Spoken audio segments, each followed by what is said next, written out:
Hi! In this REAPER video, I will show you some important steps to keep your project's files organized by creating a few folders. Once you go over these steps, you won't have to worry about this anymore or every time that you create a new project.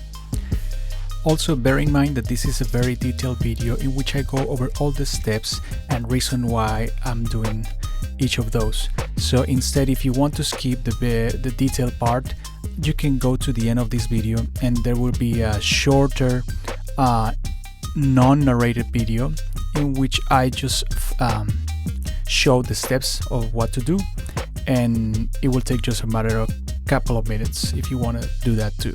So assuming that you know how to create a new track on REAPER or how to upload files, I'm gonna open REAPER.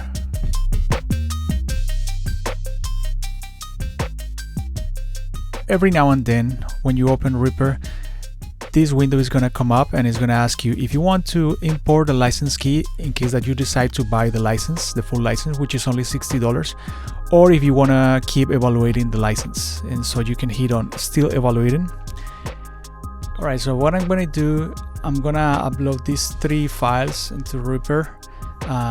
It's going to have 2 audio files plus 1 video. Before that, I need to change something in the preferences right away. REAPER preferences. I'm gonna go to project and I'm gonna check on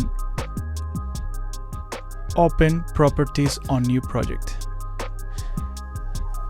I hit OK, and basically what this does is that when you open a new project in REAPER, it's gonna come up a new window that is gonna ask you to change some things.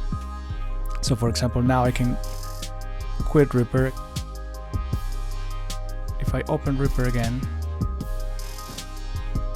right away the project settings window is gonna come up.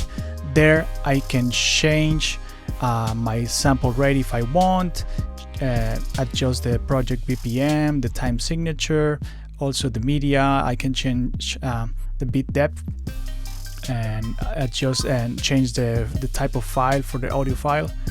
For now, I'm just gonna leave it like that, and I'm gonna drag those 3 files here.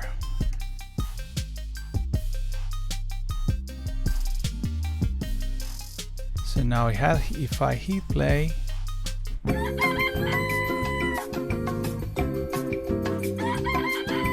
my name is Memon Kak. I have the audio, but I don't see what's happening in the video.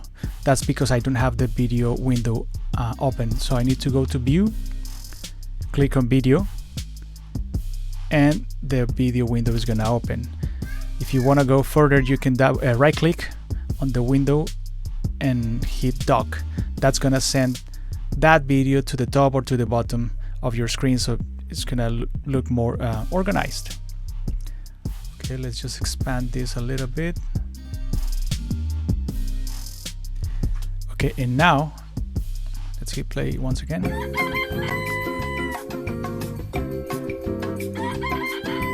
My name is Memon Kak. My major is filmmaking. Okay, now I can see the video and I can hear also what's happening. So I have a music track and also sound effects and the video. For this video, particularly for this tutorial, the video on this project might look a little bit glitchy, but this is because I'm running this video through Splashtop, which is a remote service app, and also because of my screen capture that I'm using for recording this video. But if you work on video on your computer, it should be totally fine. Okay, now if you see here these 3 tracks, as soon as I uploaded these 3 tracks into the REAPER project, that created 2 new tracks on the desktop, which are called REAPERs. These REAPERs basically are the PIX files, which contain only the image of the waveform of each audio file.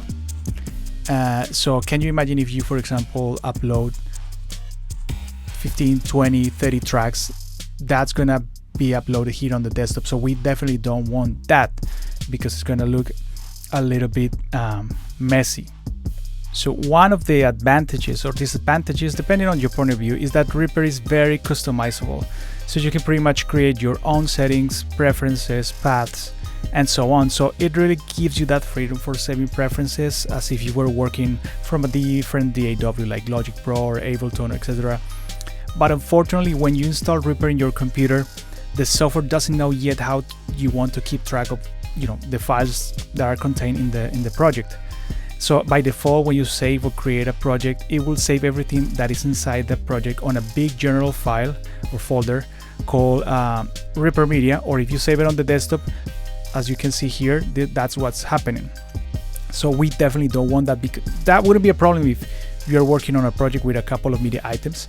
But I think that in your case, you will end up with many tracks, 30 plus tracks.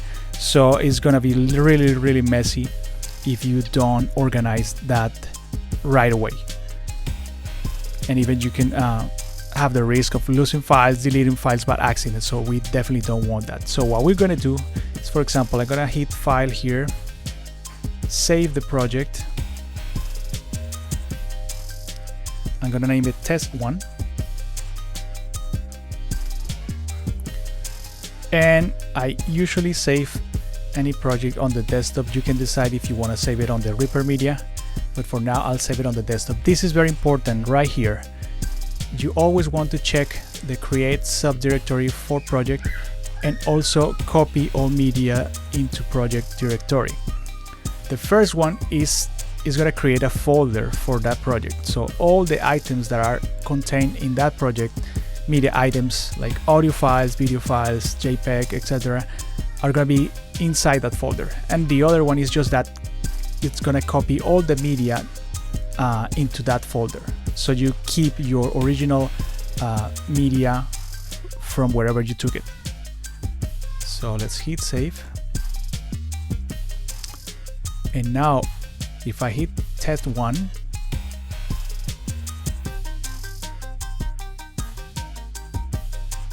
now I have all the files that are contained into that project. So I have the AIF file, the MP3, and the video file, plus the repics 1, 2, and 3, plus the Reaper file, the one that you use to open the project. So that's good, but still messy, because again, if you have 30 tracks, you're gonna have like 60 files here. So you don't want that. So what we want to do is we want to go first to our project settings, and we want to go to the media and create a new folder for that path. So here under path to save media files, we're gonna create a new folder that can be named whichever you want. You can use audio or you can use media. For now we're gonna use audio. And if you don't want to do this every time that you create a project, hit save as default, so you don't have to worry about this anymore. Okay, now of course this change is not going to be applied to this project because this project was already created. So I'm gonna save this as, and I'm gonna create a new project or new version of this project, and this is gonna be named Test2. Again, click and click, save it on the desktop, and hit save.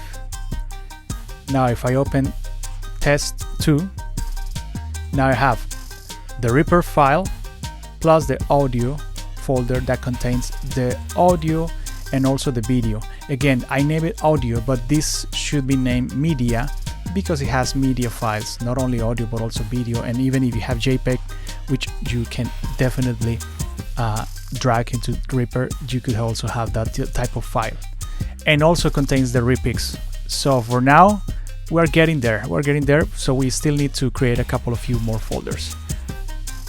So again, if I don't want to see the repics inside the audio folder, I can create an extra folder for that.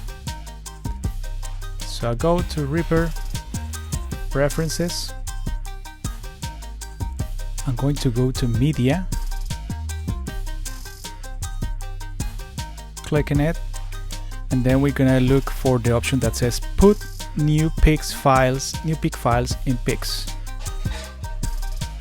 So I'm gonna check that one, and that's gonna create a new folder inside the audio folder here. Of course, that change is not gonna be applied to this project because that's already saved.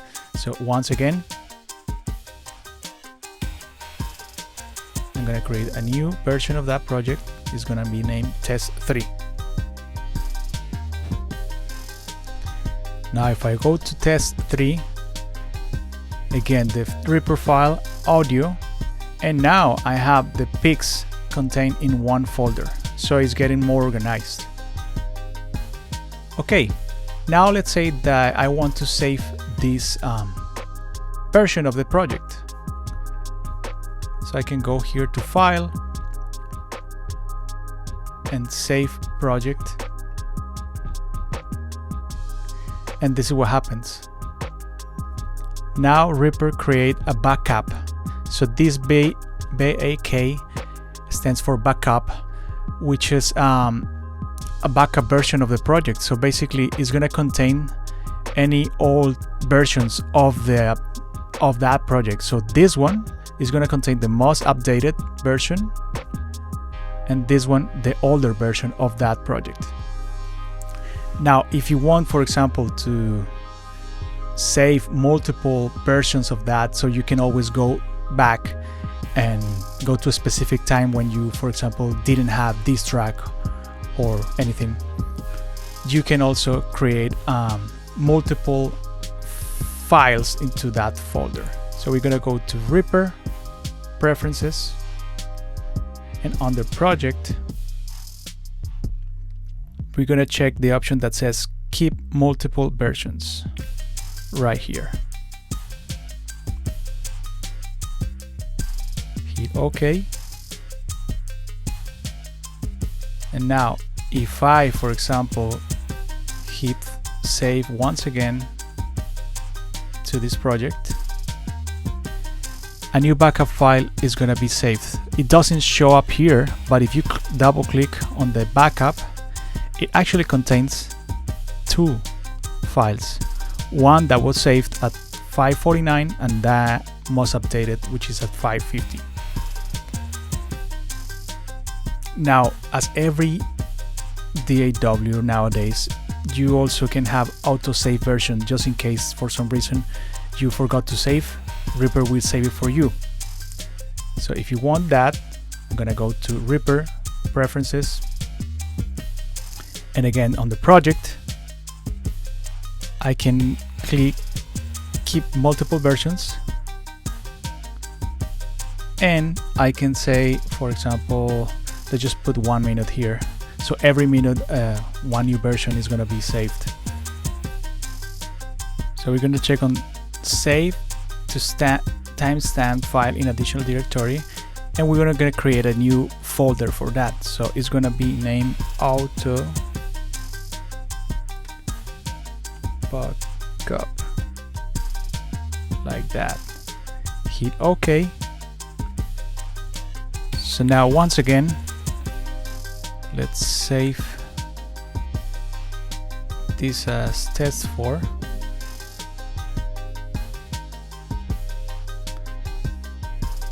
So now if I open test4, now you can see here the audio file, the audio folder that contains the audio files, the pics folder that contains only the repics files, the auto backup that was generated every minute, and the Reaper file. And of course, if I want to save this, whatever change that I did, I go to File, Save Project, and there should be a new backup file.